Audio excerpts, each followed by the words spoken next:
The landowner of the gospel went out so early in the morning at dawn, and at around 9 o'clock in the morning, he went out again to look for the laborers in his vineyard.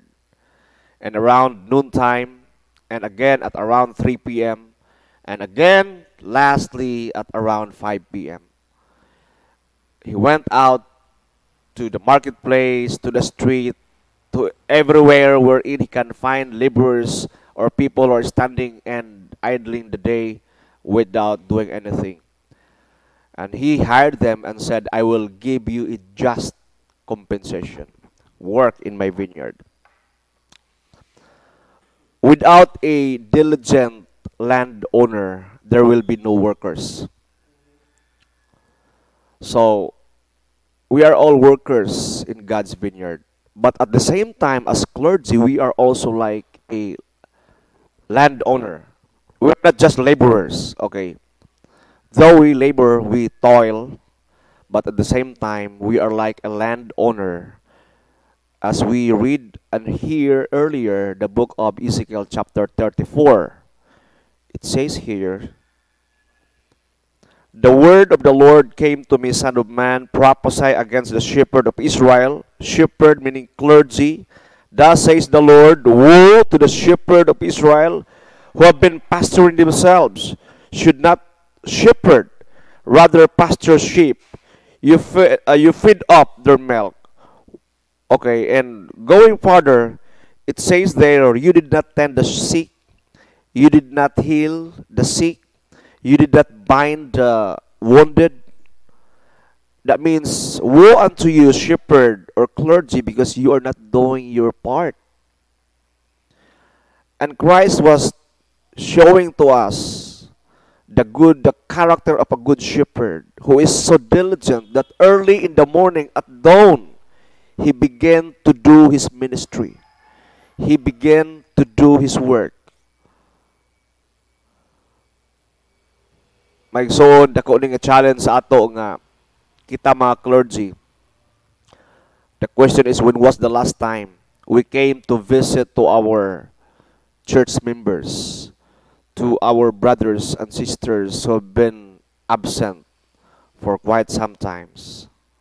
Kanos ata nakabisita be sa ila?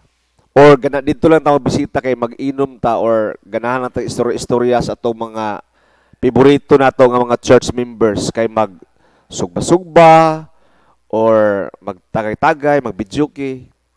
Pero the question is, when was the last time nga imong gibisitahan ang katong almost forgotten, kanang halos ag kalimtan na nato?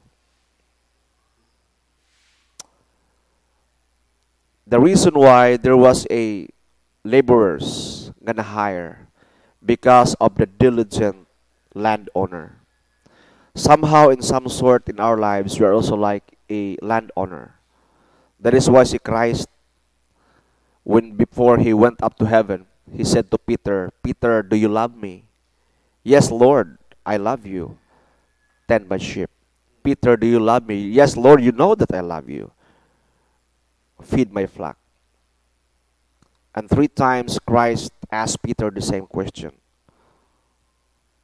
So, the question today is, do we love God?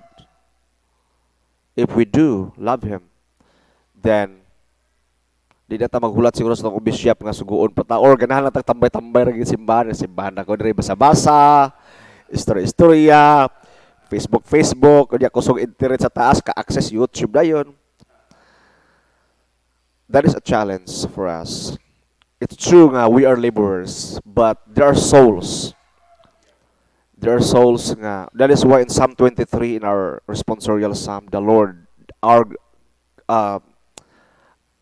model of a good shepherd, is Jesus Christ Himself. He is a good shepherd, and we lack nothing more. Wa na makawa, wa na kadakulangan.